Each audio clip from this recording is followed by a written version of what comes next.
Tidak dikenal di negara manapun memaafkan koruptor itu. Coba tunjuk satu negara manapun yang mau memaafkan koruptor. Jadi itu saya mengatakan itu immoral itu. Termasuk BUMN Nindya Karya kita kenakan sebagai tersangka korporasi. We can understand corruption.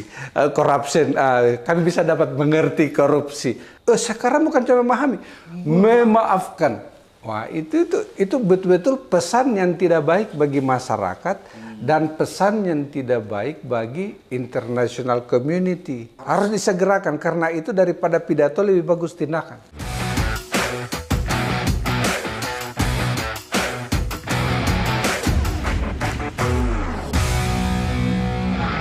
Assalamualaikum warahmatullahi wabarakatuh. Selamat datang di channel Abraham Samad Speak Up. Seperti biasanya, hari ini saya menghadirkan narasumber yang luar biasa, netizen. Ini sahabat kita semua nih, teman kita, Dr. Laude Muhammad Syarif. Assalamualaikum. Waalaikumsalam. Mantan pimpinan KPK periode 2015-2019 dan sekarang menjabat sebagai Direktur Eksekutif Kemitraan. Sehat Pak Laude? Alhamdulillah sehat. Pak Laude, ini kita sebenarnya agak prihatin ya melihat situasi sekarang ini yang kelihatannya penegakan hukum kita itu sedang berduka. Kenapa saya katakan sedang berduka?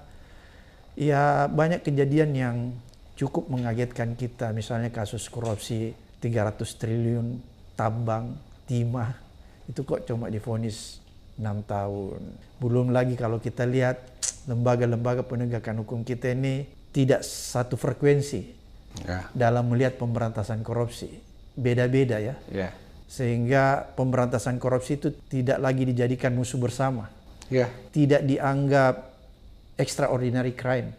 Walaupun narasinya extraordinary crime, tapi cara menanganinya tidak seperti itu. Karena hukumannya ringan ya. Kalau menurut Pak Laude, apa yang sedang terjadi di negara kita ini?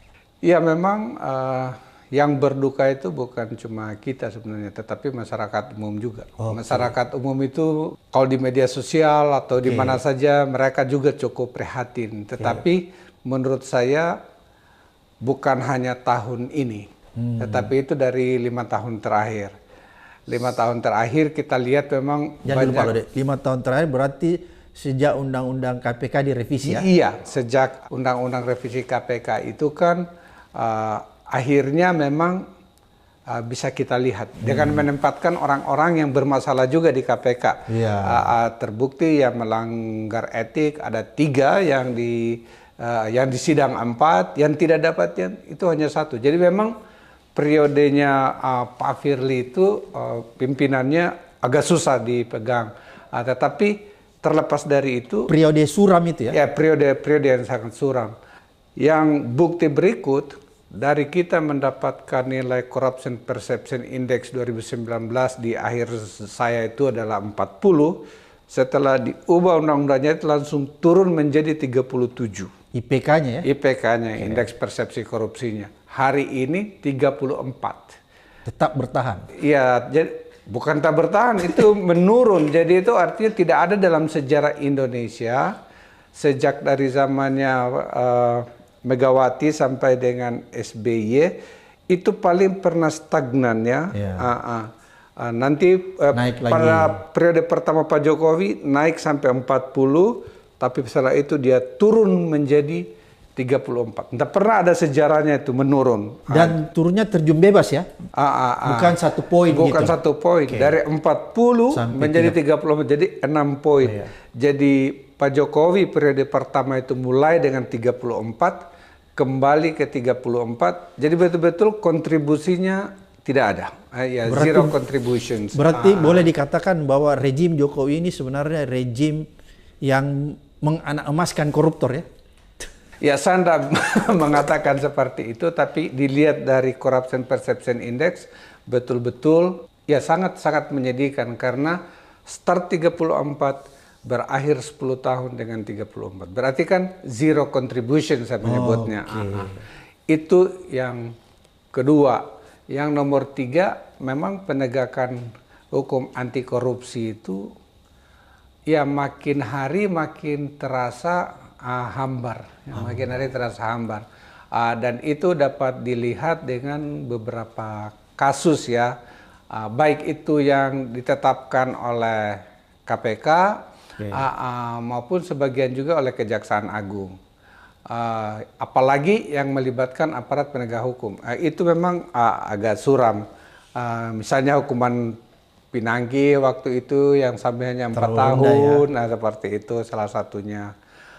Yang sekarang ini lagi adalah yang tadi disebutkan. Itu disebutkan bahwa triliunan, tetapi hukumannya tidak setimpal sampai 6 tahun seperti itu. Ya itu kan masyarakat jadi berpikir-pikir. Padahal pencuri biasa itu banyak yang 6 tahun. Ini pencuri ya, pencuri bukan pencurian dengan kekerasan yang menimbulkan korban. Pencuri biasa. Ada yang 8 tahun, ada siapa. Ini dan tentunya yang dicuri ya namanya juga pencuri biasa, pencuri kampungan seperti itu. Jadi ini memang kesadaran masyarakat itu sedang dites dengan kenyataan-kenyataan pahit sekarang. Jadi ini boleh dikatakan miris dan cukup mengoyak rasa keadilan kita, Pak Laude. Ya, mengoyak rasa keadilan masyarakat karena mereka kan melihat seperti itu. Yang berikutnya juga ada kasus yang terang benderang keterlibatannya dan itu dikatakan bukan oleh siapa-siapa. Tapi ini dikonfirmasi ketika mantan pimpinan KPK bertemu dengan Pak Nawawi. Waktu itu Pak Abraham dah hadir, tapi kemudian saya kesadar saya ketemu Pak Nawawi. Iya, waktu itu berkunjung lagi. Banyak dari kita mulai dari angkatan pertama sampai angkatannya saya bertemu.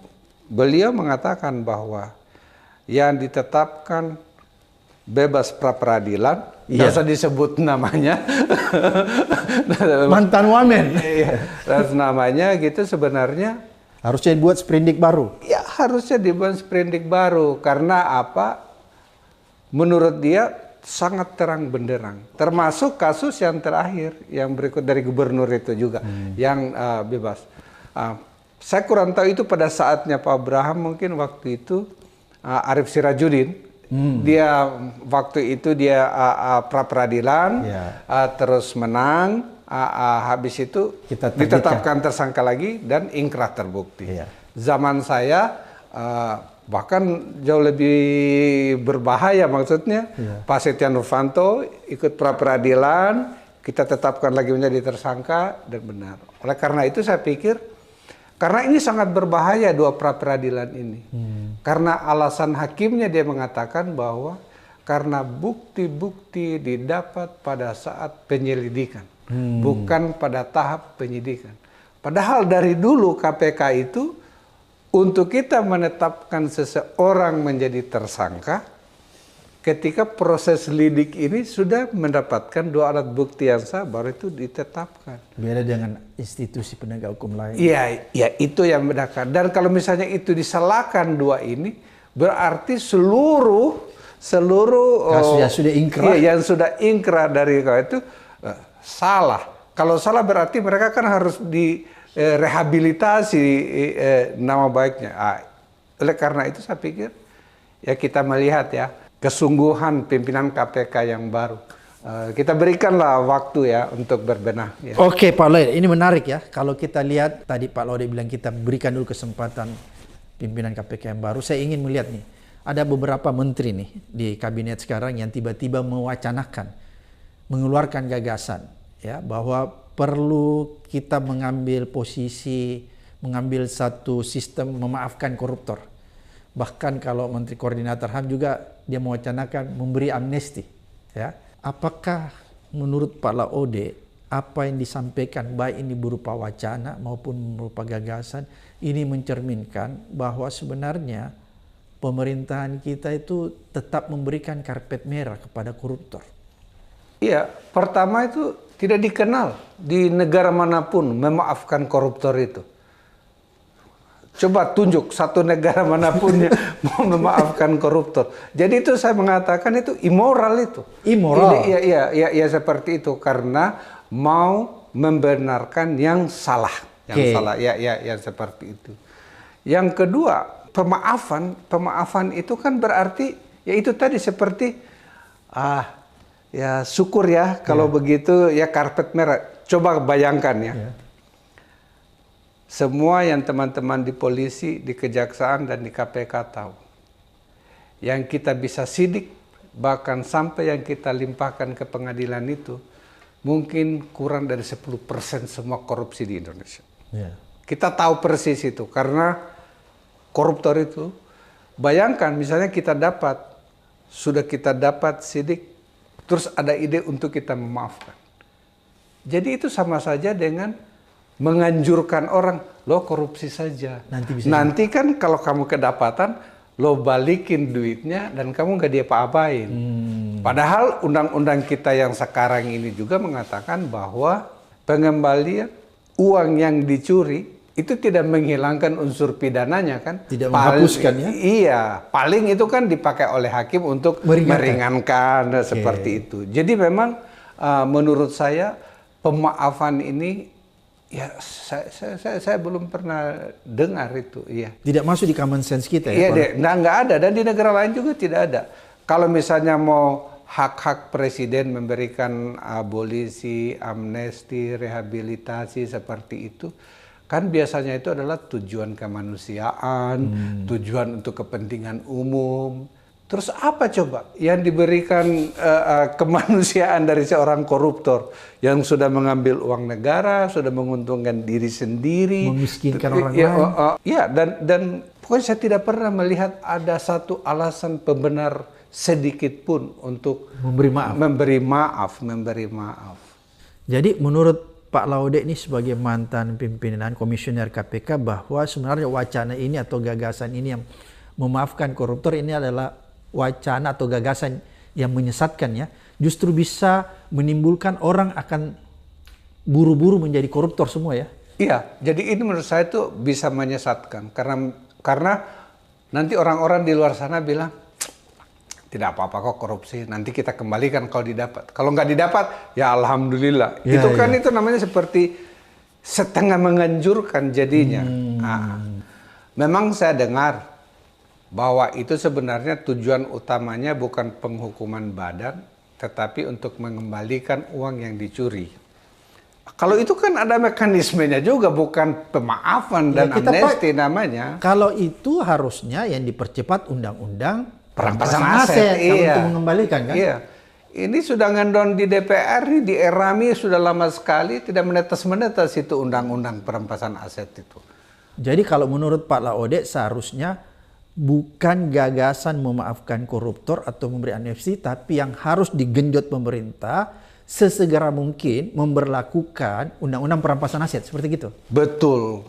Pertama kita lihat dulu itu, karena pasal-pasalnya banyak yang berubah akhir-akhir ini. Tetapi itu seharusnya undang-undang perampasan aset atau pemulihan aset, apa saja namanya, karena DPR masih pusing dengan semantik katanya. Ini bukan perampasan. Saya sih mau disebut perampasan oke, mau disebut pemulihan aset. Karena kalau bahasa Inggrisnya kan aset recovery kan. Iya. Atau yang itu salah satunya. Yang penting isinya. Substansinya. Jadi dari undang-undang itu nanti semua uang yang didapatkan secara ilegal atau uang atau aset yang tidak bisa dijelaskan asal usulnya, itu bisa diambil. Seperti itu. Jadi gampang sebenarnya kalau negara mau. Ini tinggal political will ya berarti? Iya, tinggal keseriusan Pak Presiden dan DPR. Oke, Pak Laude, ini kan menarik kalau kita bicara tentang perampasan aset. Berarti kan filosofinya itu sebenarnya seperti yang kalau kita lihat yang banyak orang bahasakan pemiskinan terhadap koruptor. Sebenarnya seperti gitu ya? Ya itulah sebenarnya yang ditunggu. Oleh karena itu makanya tidak perlu ada pemaafan. Kita tinggal lengkapi saja. Karena apa? Kalau nanti ada undang-undang perampasan aset, kalau ada aset dari hasil kejahatan atau ada aset yang tidak bisa dijelaskan asal-usulnya, ya itu kan akhirnya negara gampang untuk mengambil. Karena beban pembuktian itu ada sama orangnya, sama orang yang dicurigai itu.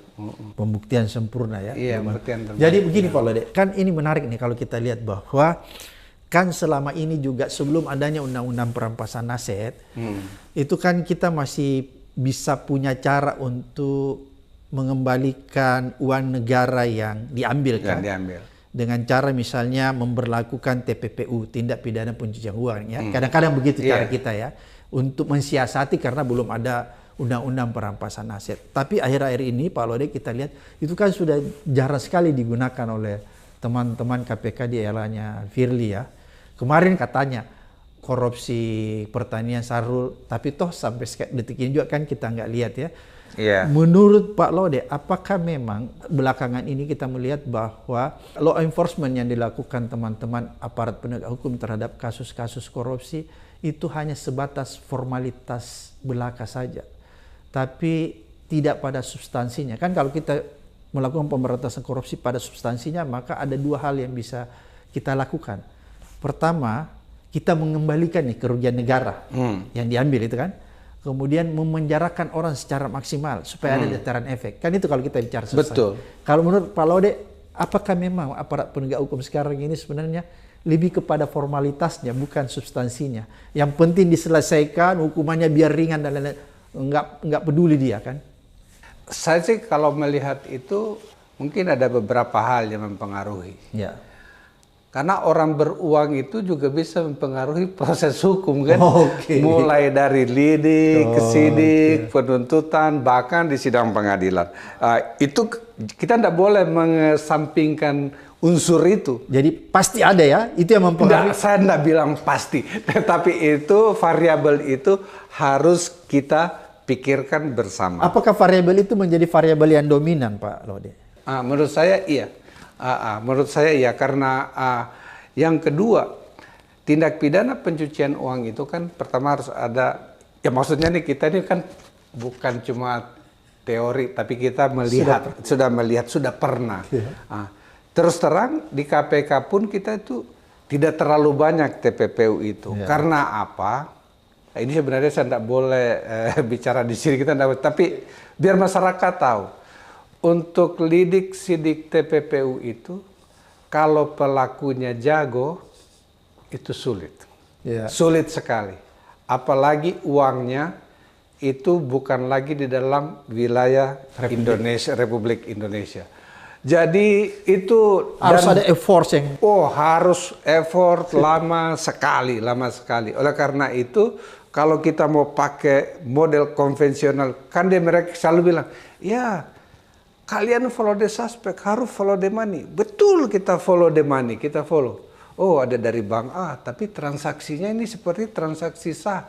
Pergi kemana? Negara A, negara B, negara C. Belum tentu negara A, negara B, C itu kalau kamu bersurat akan dibalas segera, dilayani. Oleh karena itu, bukan kita membela diri, tetapi TPPU itu kalau sudah keluar wilayah negara, tidak gampang. Ada hambatan.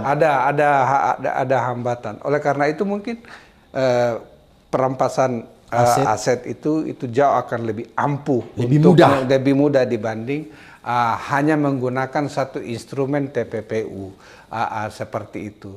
Jadi itu ya yang berapa? Justru nomor 2. Nomor 3 itu mementingkan formalitas, tapi tidak substansi. Mungkin juga, jadi mungkin yang penting tidak bekerja kan, tapi tidak serius, Tetapi itu hukumannya ringan, tuntutannya. Tetapi masalahnya, bukan masalah ya. Dulu ya sampai 2020, pengadilan tipikor itu dan yang membawa kasus-kasus dan kebanyakan dari KPK waktu itu kita conviction rate kita itu hampir 100%. 100 ya? Iya, jarang sekali yang bebas. Sehingga sebenarnya bahkan sampai dipertanyakan teman-teman saya dari luar negeri, kok bisa itu kalian 100%? Bisa 100%? Conviction rate. Saya bilang karena KPK itu selalu hati-hati. Makanya prudent. Ada penyelidikan, setelah penyelidikan ada penyidikan, baru penuntutan. Jadi agak sulit itu untuk di counter. Makanya kalau kita belum 100, saya kurang tahu. Di zaman saya, kalau di zaman Pak Bram saya tahu. Kalau jaksa bilang kemungkinan kalahnya ini ada 10 atau 15%, kita tunggu dulu, jangan ajukan dulu ke pengadilan. Diupayakan dicari dulu tambahan-tambahan itu baru atau bahkan biasanya kita tunggu dulu putusan satu untuk membawa satu yang lain. Wah, ini sudah dibuktikan dalam putusan sehingga tambahan menjadi kuat. Jadi saking hati-hatinya kita itu waktu itu. Jadi memang ya bisa conviction rate-nya. Iya, conviction rate-nya tinggi. Jadi bukan tapi ya akhir-akhir ini memang sudah nggak dipedulikan itu ya. Ya, saya takutnya ini memang hanya kita berpikir tentang yang penting kita melakukan penegakan, tetapi hasil maksimal maksimal tuntutan berapa, maksimal pengembalian seperti apa, itu tidak dipikirkan. Tapi terus terang kita harus menghargai beberapa kasus yang dibawa Kejaksaan Agung, khususnya tentang asuransi, ya yang seperti itu. Saya pikir itu lumayan bagus untuk kayak gitu.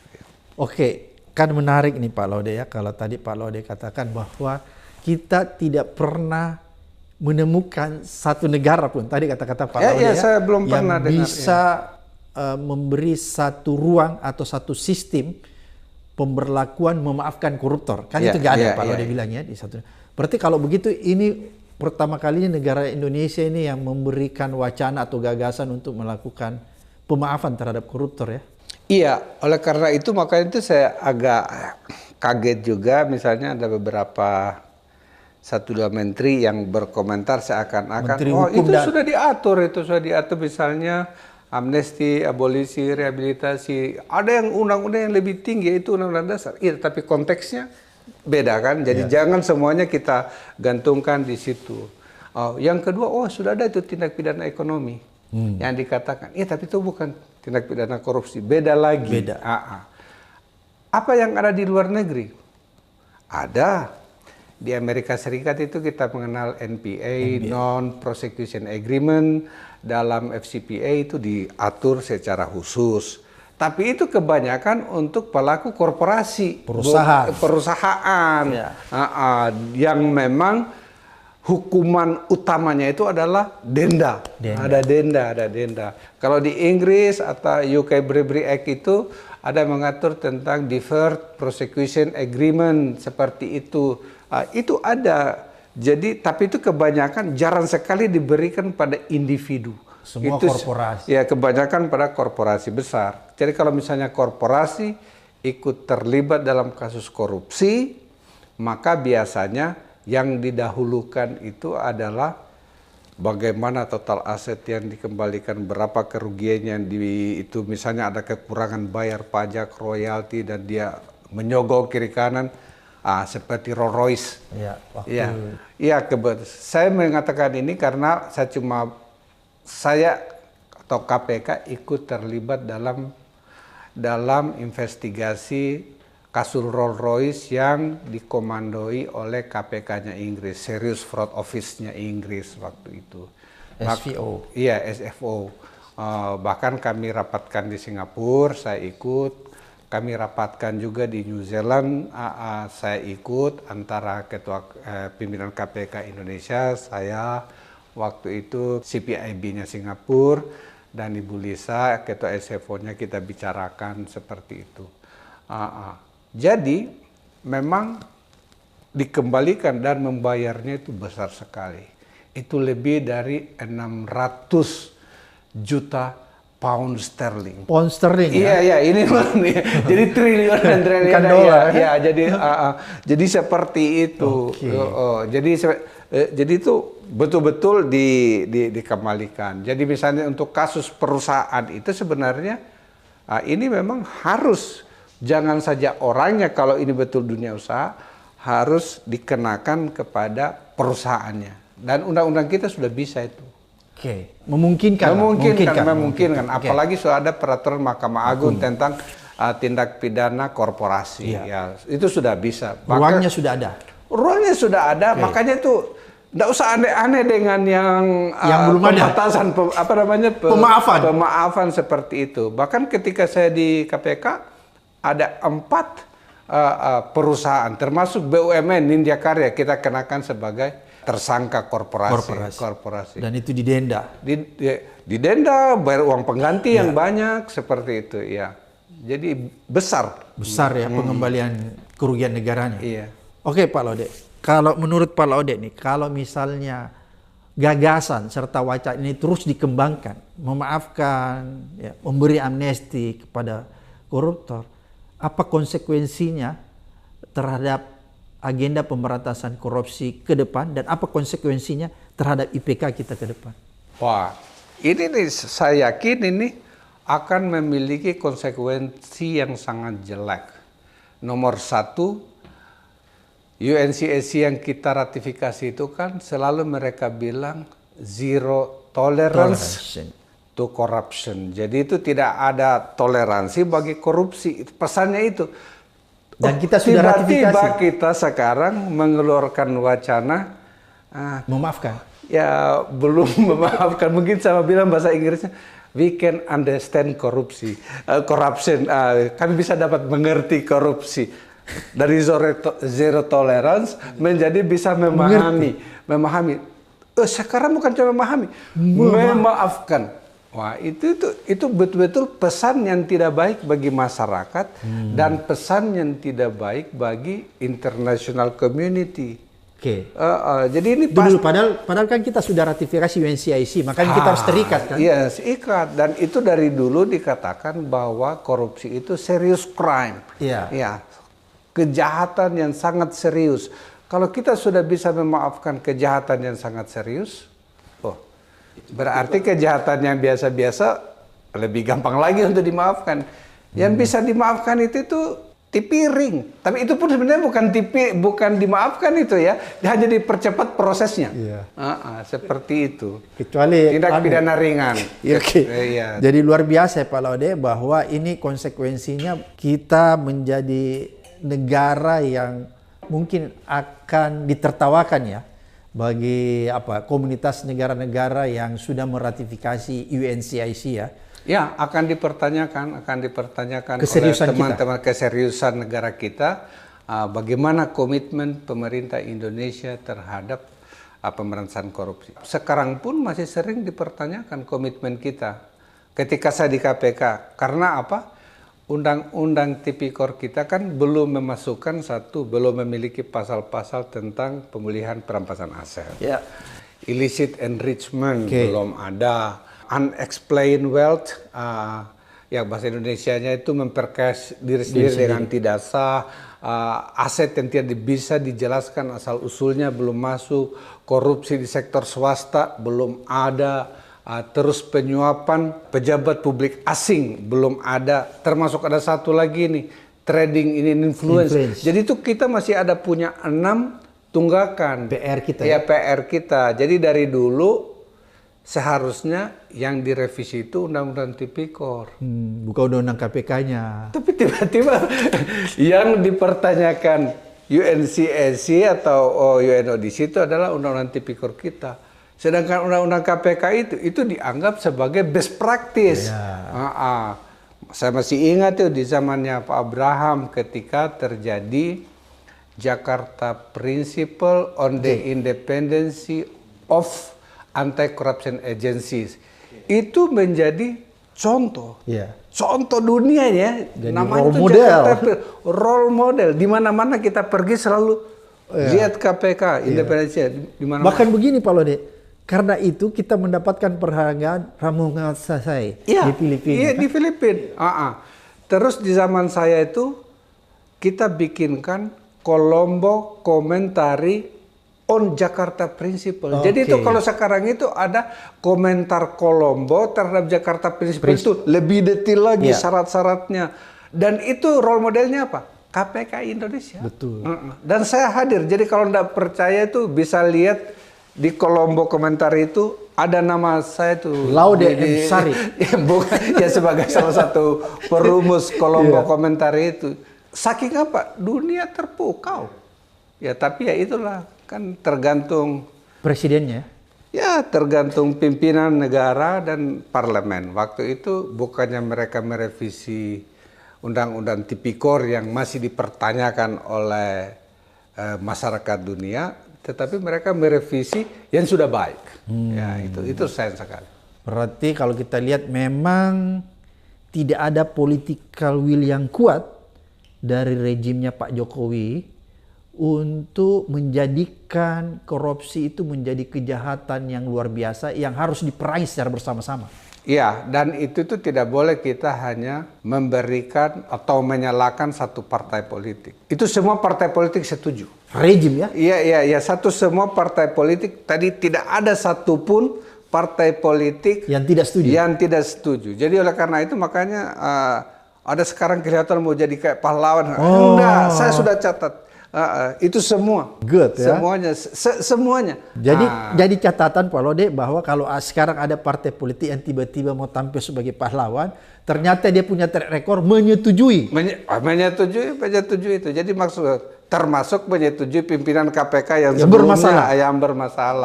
Seperti itu. Jadi tidak boleh ada cuci tangan ya?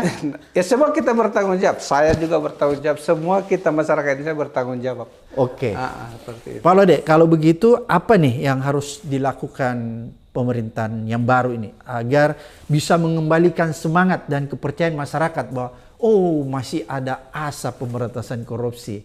Apakah satu dengan cara supaya kita bisa punya harapan nih, bisa percaya bahwa pemerintah ini bisa merevisi kembali, mengembalikan kembali undang-undang KPK itu ya salah satu misalnya itu yang dia lakukan supaya orang bisa percaya kembali. Kemudian yang kedua mempercepat diundangkannya undang-undang perampasan aset. Ya, jadi menurut saya masih percaya misalnya dengan arah bijak yang dari Presiden, apa itu Astacita ya, seperti salah satunya adalah pemberantasan korupsi dan beliau mengatakan bahwa akan menjadi orang terdepan pemberantasan korupsi. Itu dalam pidato ya? Dalam pidatonya. Oleh karena itu harus diimplementasikan dalam tindakan nyata. Nomor satu Bapak sudah sebut tadi itu, misalnya mengembalikan kebajikan KPK menjadi lembaga independen. Nah seperti itu nomor satu, seperti dulu. Berarti undang-undangnya dikembalikan? Undang-undangnya direvisi sesuai dengan Jakarta Principle. Ingat itu, Jakarta Principle ya, prinsip Jakarta. Prinsip Jakarta ya. Jadi kita itu jadi rujukan. Masa kita sudah menjadi rujukan dunia, menjadi berubah. Jadi harus dikembalikan sesuai dengan prinsip Jakarta dan komentar Kolombo. Seperti itu. Nomor dua, mempercepat proses undang-undang perampasan aset.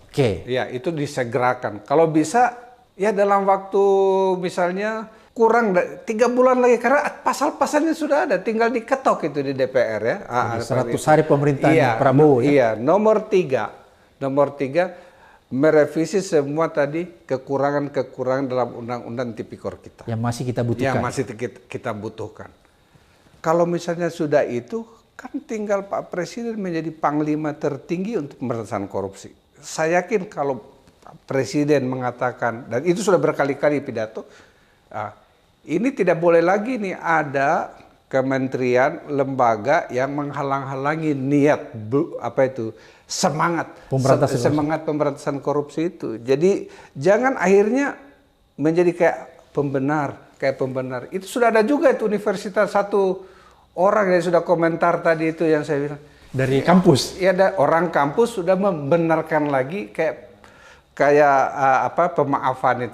Jadi pelacur intelektual ya? Ya, dan dia menyebut sesuatu yang salah, menyebut praktek misalnya non prosecution agreement dan deferred prosecution agreement yang betul-betul dia kurang paham kelihatannya. Ya, tiba-tiba berkomentar. Ya, komentar seperti ini yang ya mudah-mudahan. Jadi ini presidensi yang sekarang kan belum setahun ya, belum setengah tahun juga ya. Belum 100 hari. Belum 100 hari. Jadi kalau ada bahasa Inggrisnya hiccup awal-awal itu, dinamika awal seperti itu ya, mudah-mudahan setelah ini mereka mengambil alih dan saya juga mengapresiasi lah Menteri Hukum kemarin itu ada kayak permintaan maaf, bukan itu yang saya maksud, bahwa pemaafan itu ya walaupun sudah dibela tapi akhirnya dia merevisi. Meralat kembali bahwa pernyataan itu dalam konteks begini sebenarnya 1, 2, 3. Oke, jadi kita berikan benefit of doubt lah. Tetapi kita juga tidak boleh membiarkan, dan kita juga tidak boleh membiarkan kampus-kampus itu akhirnya memberikan lagi alasan-alasan yang nggak benar. Iya, tadi ini kan kita sudah agak surprise tuh Pak Laude Iya, ya. iya, iya. Tiba-tiba Menteri Hukumnya bilang, oh maaf, dia Iya. minta maaf bahwa sebenarnya bukan. Tapi ini kok tiba-tiba disambut lagi dari kampus. Jadi seolah-olah ada kayak skenario kan. Iya, dan kampusnya nih... Bukan kampusnya Pak Laude kan? Dan orang-orang ini juga kadang selama ini kan nggak pernah juga kita kenal sebagai... tiba-tiba muncul. Tiba-tiba, ya mudah-mudahan tidak terjadi. Oke Pak Laude, apa yang Pak Laude ingin garis bawahi ini? Yang paling terpenting sebenarnya agar kita menyelamatkan kembali marwah KPK yang sudah terjun bebas. Karena terus terang Pak Laude bahwa marwah KPK itu runtuh disebabkan oleh dua hal menurut saya. Tolong luruskan kalau saya salah. Pertama karena adanya revisi Undang-Undang KPK. Kemudian yang kedua rekrutmen. Ya. Seleksi KPK yang syarat dengan faktor like and dislike, faktor politik, dan memasukkan orang menjadi komisioner yang ternyata orang ini punya agenda untuk menghancurkan KPK dari dalam. Kira-kira menurut Pak Laude. Ya, jadi saya berharap bahwa saya pikir dua itu benar. Bukan benar, tapi itu kan Fakta ya? fakta empiris itu. Tidak bisa Itu dibantah, fakta Pak Laude. empiris ya, itu fakta empiris. Jadi sebenarnya kalau misalnya Pak Presiden dan koalisi serius, salah satunya ya kalau bisa mengembalikan independensi KPK seperti dulu, ya, itu akan jauh lebih bagus. Yang nomor dua adalah ya tadi itu undang-undang perampasan aset harus disegerakan, karena itu daripada pidato lebih bagus tindakan. Lebih bagus tindakan. Nomor tiga ini konkret juga kepada teman-teman di KPK. Undang-undang KPK independensinya berubah dari lembaga independen menjadi bagian dari eksekutif. Rumpun eksekutif. Iya, rumpun eksekutif. Tapi kewenangannya itu lidik, sidik, pencegahan, koordinasi, masih ada semuanya. Jadi kita masih punya gigi sedikit. Harusnya tidak ada yang berubah kalau mereka mau. Kalau pimpinannya Kalau bagus. pimpinannya yang baru mau. Oleh karena itu saya berikan kepada Pak Setio, Pak Fitro. Jangan dulu nih. Aku mau foto nih. Tunggu dulu, supaya betul-betul ini mereka ini kerja full. Karena gas full. Gas full karena apa? Karena kewenangan dan fungsi masih berubah. Berubah. Tapi kayak ini masih ada yang mempermasalahkan Pak Laude bahwa dari hasil judicial review ternyata MK memutuskan bahwa sebenarnya seleksi komisioner KPK ini kan bermasalah. Dianggap tidak sah karena pansel ini dibuat oleh Presiden Jokowi.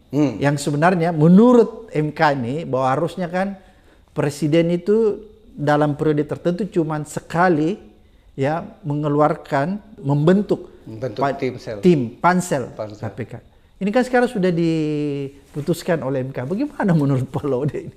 Apa yang terjadi kalau orang mungkin itu juga berpengaruh diakibatkan putusan MK sebelumnya yang memperpanjang masa jabatan. Gufron. Iya, masa jabatan. Ya kan dulu 4 tahun menjadi 5 tahun. Temannya Pak Laude itu kan Gufron. Bukan. Oh, bukan. Iya. Bukan satu periode. Tidak pernah satu periode. Pak Alex ya. Iya, tidak pernah satu periode. Jadi maksudnya seperti itu. Tetapi yang tadi itu mengatakan bahwa masih banyak bisa berbuat. Kalau mereka betul-betul mau, ingin dan disayangi kembali masyarakat Indonesia. Terus terang kemarin itu saya diminta untuk menjadi pada waktu induksi pimpinan KPK yang baru. Saya sampaikan juga. Dulu yang mati-matian membela KPK itu adalah masyarakat. Masyarakat sipil. Masyarakat sipil, organisasi masyarakat besar seperti Muhammadiyah, NU, Dewan Gereja Indonesia. Ya, dari zamannya Bapak sampai zaman selalu mereka datang ke KPK memberikan semangat. Seperti itu. Oleh karena itu untuk bisa dikembalikan dukungan itu sulit.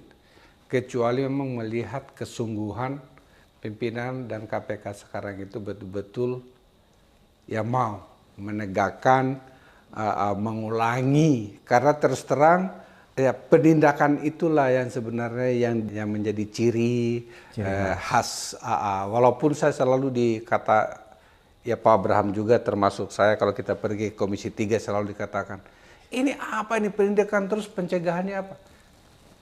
Padahal kita melakukan pencegahan itu banyak sekali, bahkan Luar biasa, lebih di besar. zaman saya anggaran untuk pencegahan itu Jauh lebih lebih besar dibanding zaman untuk penindakan. SDM-nya pun demikian. SDM-nya juga Lebih besar seperti itu, pencegahan, lebih ya. besar pencegahan daripada itu. Tetapi kan itu gunanya, makanya harus sama. Tidak boleh kita harus mendahulukan pencegahan, mengemudiankan penindakan. Harus sama-sama ini, karena ini saling melengkapi. Ya, jadi istilahnya dulu kita tuh mengintegrasikan antara penindakan dan pencegahan. Ya, harus seperti itu. Jadi, dan mudah-mudahan itu bisa. Saya selalu berusaha ingin optimis, walaupun kadang sedih. Karena begini bos, karena begini. Saya ini kan mulai itu sebagai aktivis lingkungan ya. Maksudnya orang yang mengajar hukum lingkungan. Tapi saya tidak melihat bahwa lingkungan kita jauh lebih baik dibanding dulu. Habis itu saya lihat, oh kenapa tidak ada penegakan hukum? Ternyata karena korupsi banyak. Akhirnya saya menggeser diri untuk mempelajari dua-duanya. Tapi saya lihat lagi, kok korupsi kita makin banyak ya. Coba kalau kita tidak optimis, misalnya kita mau, ya sudahlah, buang handuk. Berarti kan itu kita sudah kalah terhadap. Iya, mengatakan kalah di dalam perjuangan itu tidak boleh. Nggak boleh. Jadi itu saya selalu suka itu kata-katanya Heidi Mendoza, teman dari Filipina. Dia bilang, memberantas korupsi itu bagaikan menjadi seorang ibu. You have no right to stop, kamu tidak punya hak untuk berhenti, and giving up is not an option. Dan menyerah itu bukan pilihan. Pilihan. Jadi itu harus. Jadi saya mau optimis, dan saya juga berharap bahwa optimisme masyarakat itu harusnya dikomandoi oleh Panglima tertinggi anti korupsi, yaitu Presiden Republik Indonesia. Luar biasa nih apa yang disampaikan Pak Laude. Mudah-mudahan apa yang disampaikan Pak Laude ini mencerahkan kita ya, mengedukasi kita sekaligus menuntun kita untuk melihat sesuatu yang terbaik di depan mata kita. Masih ada sebuah harapan. Mudah-mudahan harapan ini menjadi sebuah kenyataan. Sampai ketemu di episode berikutnya di Abraham Samad Speak.